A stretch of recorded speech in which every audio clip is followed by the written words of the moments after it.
again. Right, obviously I'm Jono, and welcome to part 5, which we're going to actually fit the ceiling. Well, attempt it and get on with as much as I can. Basically, I spent a whole day yesterday fitting woodwork into the ceiling, which is a really finicky job because absolutely nothing is level, square, straight edge or anything like that. So I thought it would be wise to have a little talk and, you know, have a look at the ceiling and stuff and what's gone in before. I went over and saw my dad again, who's got a workshop, and basically he helped with some of this stuff yesterday, so thank you. And we actually put the panels on the side with the light switch and stuff like that. So let me flick the camera around and we shall have a look. Should I have a coffee first though? Nah, not yet. Mind you, I am quite thirsty. Right then, okay, sit down, aching today. Okay, so obviously, it's a bit quieter in here, isn't it? It's nice. Put the panel back up there, and we put the side panel there. I've got this nice touch screen switch. Obviously, it's got to be a touch screen. And if we look up here in the ceiling, you can see cabling. That was my friend Dave who actually helped with this because he's a dab hand at wiring. And as I've said previously, we've got this air vent that was fitted by a garage. I would have probably done it at this point, but at the time I just didn't know anything about fans and still know very little. However, I would definitely be confident now putting an angle grinder through the ceiling or the roof. Anyway, so the one thing that is kind of problematic is the fact that because this has been put in, they glued it in, right, the cover, and normally you would put this in and not have this edge here put in yet, so you can build the ceiling and then put this in and then have your timber go underneath, right? So what basically has happened, we've got to build a frame off of this, and there is plywood inside there. I showed this in like the first video, and the plywood essentially, it's the only thing I can go into. This here, this stuff is called cladding, and it's pine. And if you can see, there's a gap there. Firstly, there needs to be a gap because the lighting is going to go up there. These are called chocker blocks, and I'll talk more about the lighting as we go, but and the cabling, but there needs to be space for these and the lights, and I'll show you those again later. But here's the nightmare with doing this ceiling. Basically, this brace in the middle is curved. This brace here is straight. These are curved and they're all different, and obviously the front bit's curved as well. So where do you go from? And to be perfectly honest with you, the most sensible choice is to go off of here because you're always going to see it. So what I've done underneath this pine cladding is a plywood that goes underneath the actual air vent, right? And it sticks out about that much. And then we cut in a piece of mahogany of all things, and just is very malleable. And basically this is screwed in to metal like supports, so you don't go through the roof. You need to be really careful not to go through the actual outer shell. Anyway, once we got this piece in, we realized that the plywood underneath here was too low, right? So the whole function for this pine cladding is to raise the gap a little bit more so it's actually going to be flush. And this goes all the way around, and then obviously this is flush with that, and we measured it and stuff. So that's a fixing point. Basically, I haven't got any in here, but I shall get some in here in a minute. So what the plan is, oh God, I'm gonna have to lay down.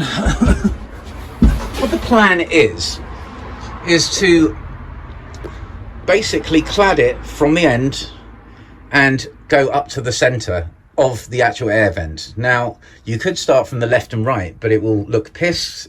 Every time you get in the van, that is the angle that you're going to see, especially like with the lines. So basically, I measured it all out, as a guide, and as life would be, like the width of these bits of cladding, if you started, what I wanted to do was have a full length going along the side of there, so the line would be perfect, and then build it out along. And it's literally less than ½ centimetre out on that side, so one strip would have to be cut ½ centimetre, which is just bad. So we're going to start the actual cladding in the centre of a piece, on the actual centre. So I'm going to do this part first, up to wherever the edge is, and then I'm going to have to cut an L-shaped pass, but I'll talk through that as I'm doing this. And yeah, then when we get to the edge, I'm sure that's going to be a ball ache, but oh God, I've got to get up. Right, yeah. Like, I think it's going to be like here will be the end, and then this piece will go in and have to have an L-shape cut out, and this is where we're going to have to template it to look nice. This is why putting it underneath the lip is so nice, because you don't have to worry about these kind of cuts and stuff, but unfortunately there's no option for that. Anyway, that is the plan of action. And obviously for the lights I am going to use something called a downlighter hole set, a saw set. Basically, I'll show you those in a bit. They cut holes in, but no cutting holes until I have measured exactly where. We've got loads of play on the cables, so we can actually, you know, move the hole slightly. But right, on that note, let's have a coffee. Let's get the timber in there, I guess.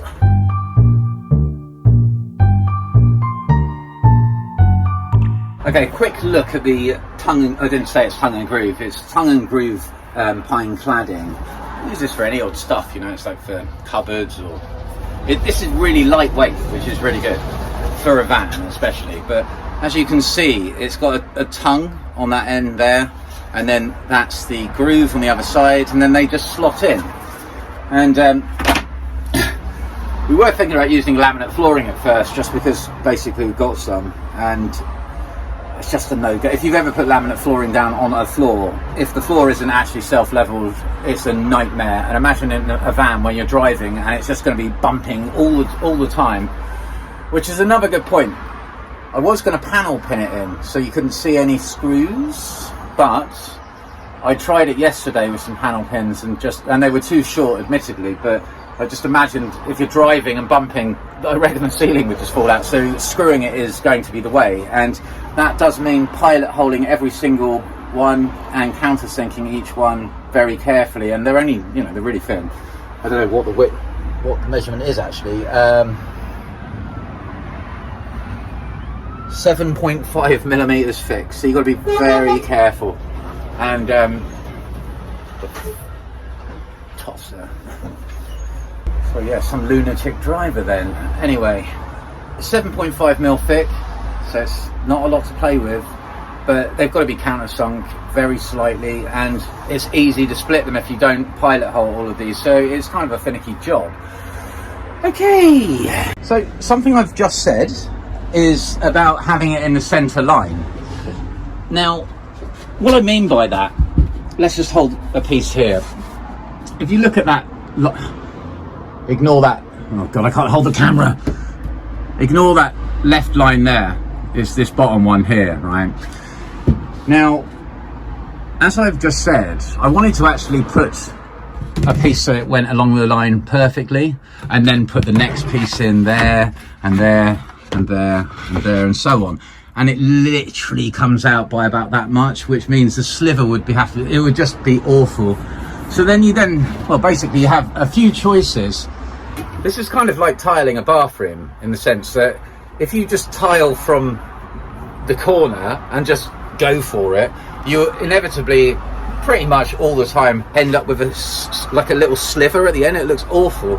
So what you have to do is calculate the width, and then you can actually have the odd cuts even on each side. I mean, that is one way of doing it.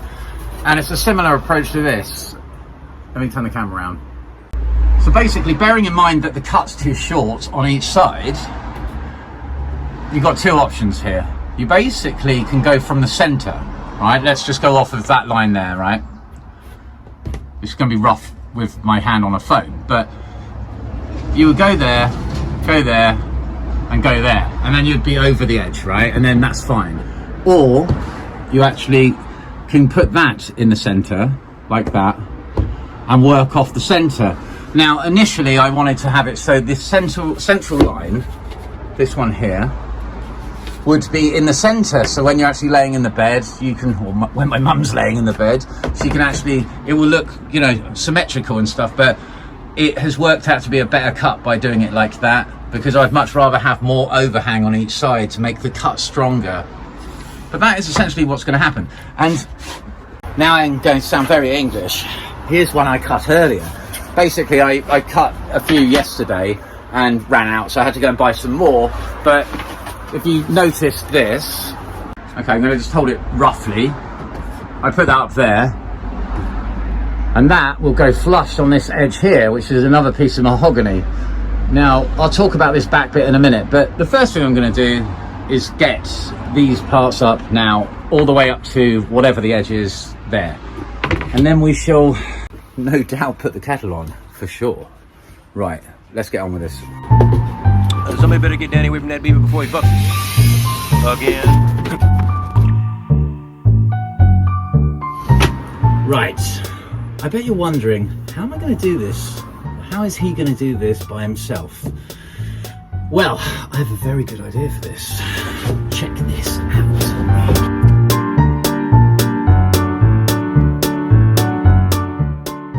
This is called a dead man. We should call it a dead non-person, because women will be offended because it's not a dead woman, and the trans digital community will be offended because it doesn't include robotics or whatever the hell. This is basically something I use when I plasterboard ceilings by myself, simulating, you know, another person. So I have two of these, and what I thought I would do is actually use these. Let me show you this work. It has a telescopic thing, if you can see this. Very difficult to film this, but you can basically push that up and voila. So you can hold the pieces up there, line this up, and then pilot hold this stuff correctly to get it started. And then that should make this a little bit easier than actually, like, this has to look good. So that's why we're getting the dead men involved. Dead, whatever, dead things.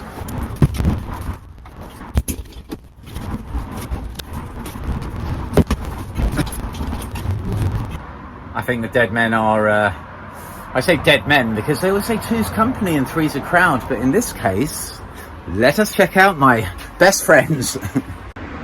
Look at this. I knew that was worth buying them a long time ago for whatever the hell they cost, but you know, as you can see here, we have the edge. Oh, it's going to be luscious and delicious, this is. So that's basically what I was saying. Like, you can see in the center line, in the center of the board. So now what I'm going to do, that now they're fixed, I'm going to go and check that the liner is perfect, like perfectly flush. And once they are, I'm going to get a tiny drill bit, I'm going to pilot hole them, and then I'm going to actually screw them. And I'm going to mark the actual screw holes, because you're going to actually see this, the countersink holes. If you don't know what countersinking is, it's when you actually basically essentially drill a little bit deeper, so the screw head isn't flush with the top of the timber. Now I do have self-driving screws, but the thing is, I don't want to do that. Like, what they mean is that when you drive them in, you don't need to countersink them, but this is very, very fragile stuff, so it will split, and that would just be a disaster. But if you split one, it's just going to look shit and has to be replaced completely. So it's definitely a bit time consuming, but it will definitely be worth it. Eventually this is going to have a trim over it to hide this edge here and stuff, so it's not just going to look like this, but we talk about the finishing touches once this bit's in. Time for a coffee. Right, let's get our buzz on.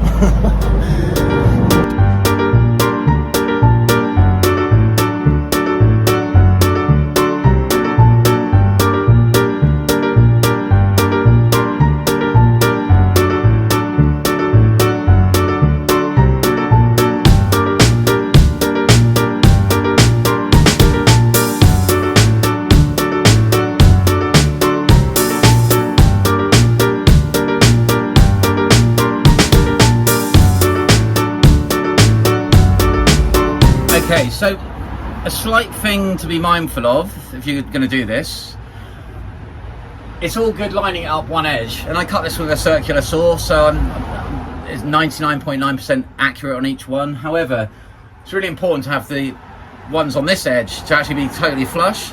Now, I haven't said this yet, but you can get bits of quadrant, which are little bits of timber that you know when you see them, people that put laminate flooring down just do it cheaply, and they stick a bit of quadrant around to hold it down. Really, you should put it under the skirting boards for a much better job if you're going to use that stuff. But a little bit of quadrant, it's like if you think of a cube and then cut it in half and then round the edge, and you can get it in tiny sizes, so it just goes around. It's a little bit of trim basically to hide a multitude of sins. Anyway, now I've tapped them in and it's flush, I'm gonna measure the screw holes and pilot them and stuff like that. I'm gonna try and film this, but filming it up there is kind of difficult, but we'll see.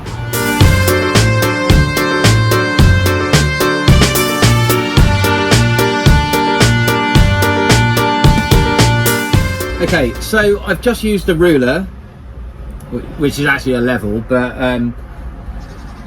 something my godfather Joey taught me many years ago. He was a boat builder, joint, amazing, best I've ever seen.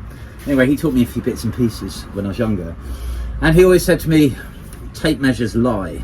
And a few people I've said that to has laughed in my face, and then I've seen their woodwork and I laugh in theirs, and it's very true. A tape measure, it's got this little play on the end, and it's designed so when you measure something it pulls out. But the problem is, this is not a tool for accurate work, is it? This is why they lie. Anyway, if you're going to do anything like this, really, I mean, some people would just bang this up, wouldn't they? I mean, like, probably no one will notice it as well, but I will. So I want this to actually look nice. And so the next thing that I'm going to do, now I've marked the holes, basically 3/4 of an inch, which is 2 centimeters if you're in metric. And I'm going to pilot hole each of these where I've marked an X, and once I pilot hold, then I will countersink it with a bigger drill bit, to be honest, and then it's time to screw them in and then go from there.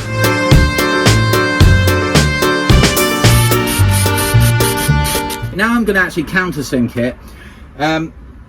I don't even know where my countersink is right now, so I'm just going to use a bigger drill bit, which will work the same way as long as I drill in just a few millimeters, and then this should be good.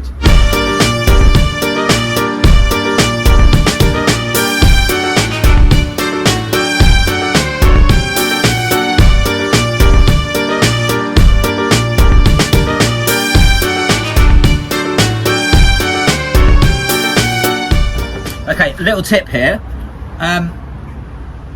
As I'm using a drill bit to countersink, make sure it's big enough. I just screwed them in just halfway just to sort of test it, and it wasn't big enough. So I'm going to change this.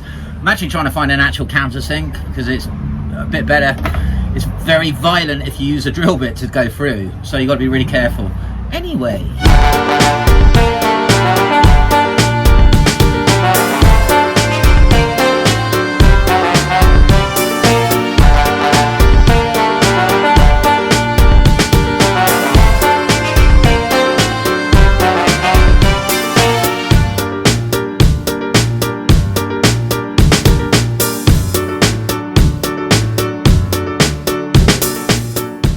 Okay, so that's, I've actually only done 4 and not the 5, so I'll do that one quickly, and then I'm going to do exactly the same to this back, and then we can take the dead men down and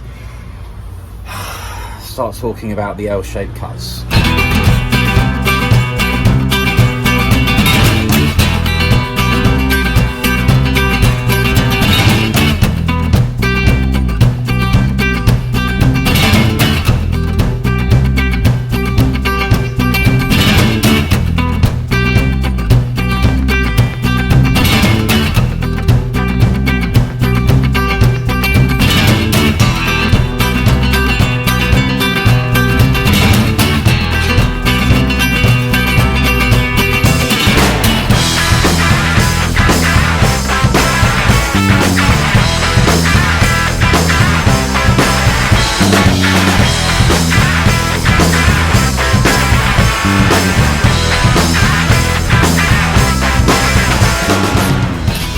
Okay, they're in, and kind of split a couple of them, but just pulled out luckily enough.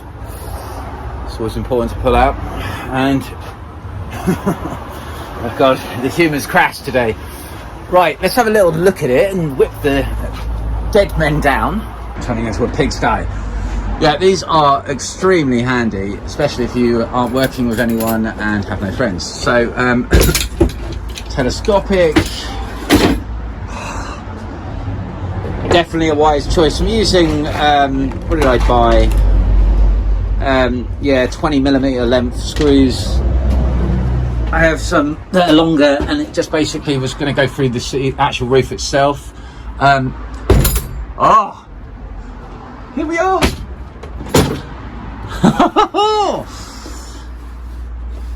Right, okay, so there is a piece of timber here, and I may screw into it, but I may not with this. The reason why this is in here are for the long pieces that are going all the way across. So I'll be sure to screw into this. It's much more solid than this piece here. But yeah, okay, so what I was just saying, it's really awkward filming a ceiling video. Anyway, yeah, what I was saying here, at this end piece, there's a cutout for electrics. However, so I've cut these in, but my nails are disgusting. What I might do is actually still cut them and put them in, and they won't be doing anything, but at least it will look nice. I think that would probably annoy the shit out of me if I noticed that. So I'm going to quickly whip those in, and then it will look like they're all screwed in, and these two can be pretend ones.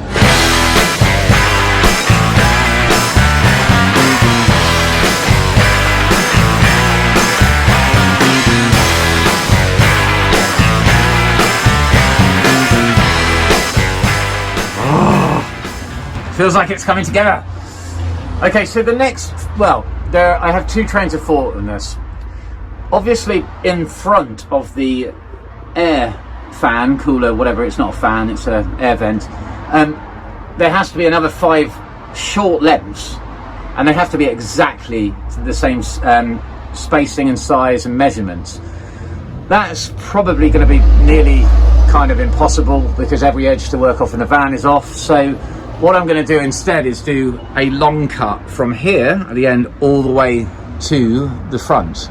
And what that's going to involve is cutting out a U-shape, which is going to be hectic. This is going to be really hectic to actually cut round this. But once I've done that, the edge, let me get in it. So the long piece will come along here and notch out. It'll be about that thin then, wide.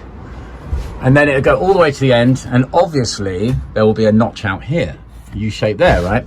And what that will then do is give me an edge to work on here, and then we can put the short ones in and match it up, and then should we see if it actually does match up when we put the next U-shape one in. And once that's done, I think that's definitely one of the trickier parts of doing this, but there are other things that are going to be tricky as well. So I'm going to start doing this. This is probably going to take quite a while, and I'm going to get the paper out, I think, and paper template it.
I've treated myself to a gift today as well.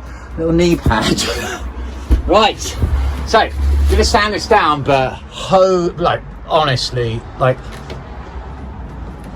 that is pretty luscious, isn't it? I mean, oh God. Sand the edge just gently, and that will be just delightful, wouldn't it? Anyway, we've got one in. This, I've got rather lucky with this. Basically, that goes up.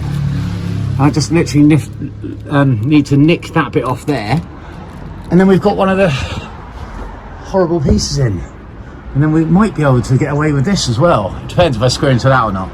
I'm really stoked about that. It is now definitely time for a coffee. I'm just so glad I haven't cut my thumb off with that knife.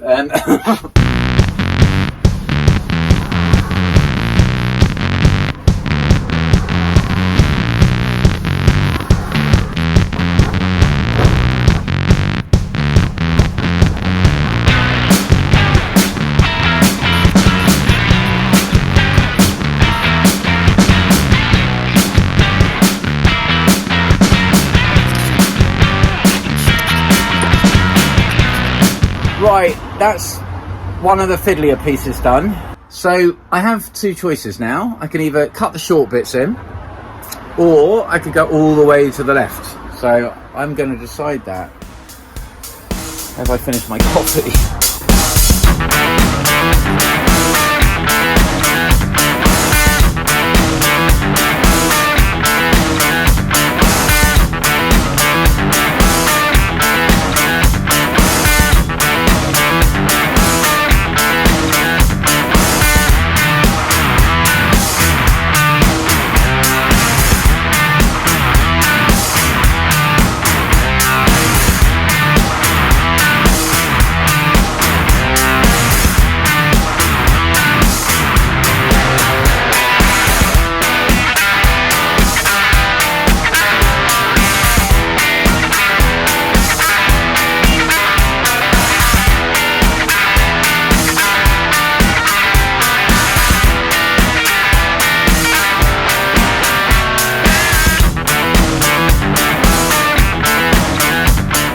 Okay, because I love talking, I thought it was good to have a word.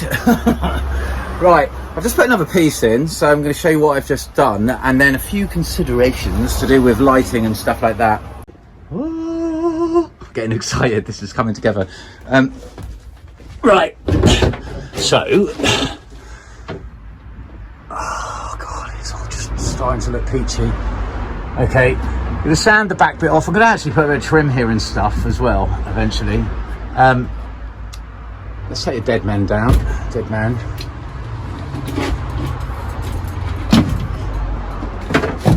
Oh God. Okay. I cut a little notch out for this nut. Really, you should cut a bigger thing out in case you ever want to get rid of it. But you can. This isn't going to be covered, so you know, we can deal with that in the future if needs be. The main consideration here now are light holes. What I'm actually going to do is position the light hole dead center to the actual ceiling light, fan, whatever the hell this is called, ventilator thing, hole. And I'm going to just mark a line sort of there, just so I actually know. And then basically we'll take a set square off there, and I will make it dead center between here and there. And there's enough play here. So what's going to happen is I'm going to cover up these cables, and then I'm going to put the next one in, and then with them I'll do the markings first, and then I'll put the next one in, and then I will be able to mark where the hole is, and then I will know where that one's going to go, because it will mirror and it will be identical. And the reason why I'm putting one in the middle is just because when you open the door you want a light right on top of you, and then the other two are basically over the cupboard that doesn't exist yet, and over the seat here. I did want to make them exactly perfect, but unfortunately that would mean putting the light in this metal thing, so it has to go slightly to the right or left of it, depending on how you look at it. But that is generally what's going to happen next. Put another one in. This is a bit of a pain, but I've managed to actually stretch it over, and I'm kind of thinking about cutting a notch out there so it can just go straight up, and I think that would be a good solution. Anyway, let's get on with it, shall we?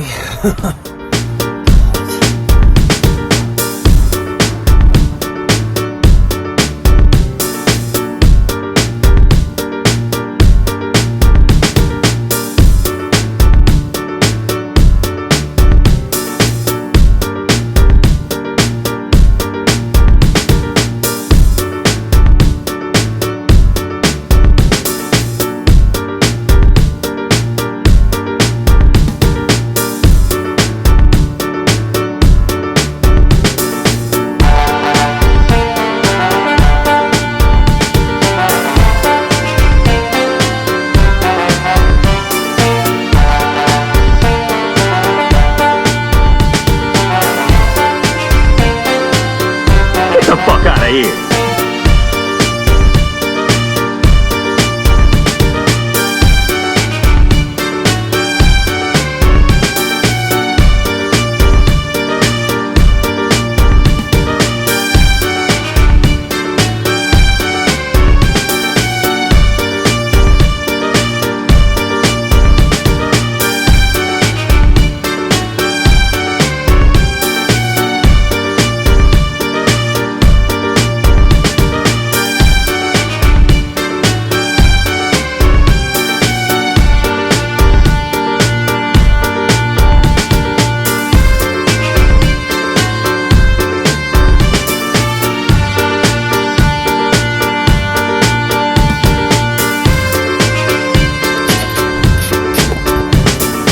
I thought I'd just get on with that instead of talking so much, and I am feeling quite positive about this. It's all taking shape. It looks like it's going to rain, which is my favourite weather. Yeah, not entirely sure I'm going to finish this today because it's going to get dark in about an hour and a half, but I've broken the back of it at least, and I don't know, I'm just going to keep working till it gets dark, and then tomorrow carry on and it'll be done. It's time to see some progress. Not with my hair though.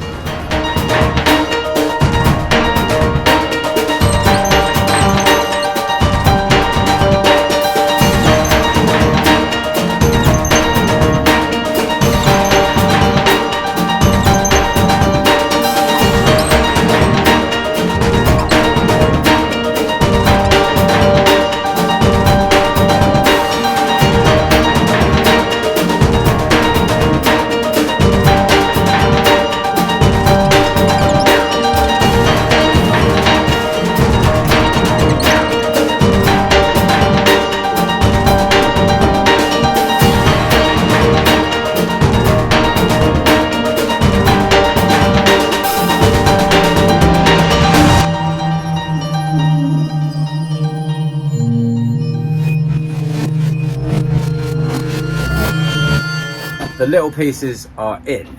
Oh yeah. Okay, obviously the holes aren't going to be left like this. We're actually going to put little silver ringlets in them, pull them out and put them back in and stuff. It's going to be quite luscious and delicious, I have to tell you. But now comes the U-shaped cut.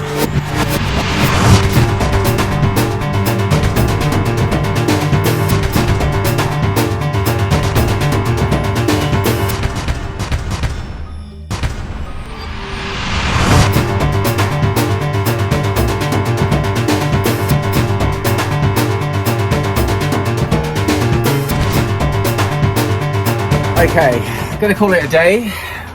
I guess this video can be van ceiling part 1, maybe, I don't know. I've got to cut it differently because they're going in a different way and stuff, and I don't want to rush this. This is very important, this cut. So gonna crack on with this in the morning, and yes, make sure you have a nice cup of coffee.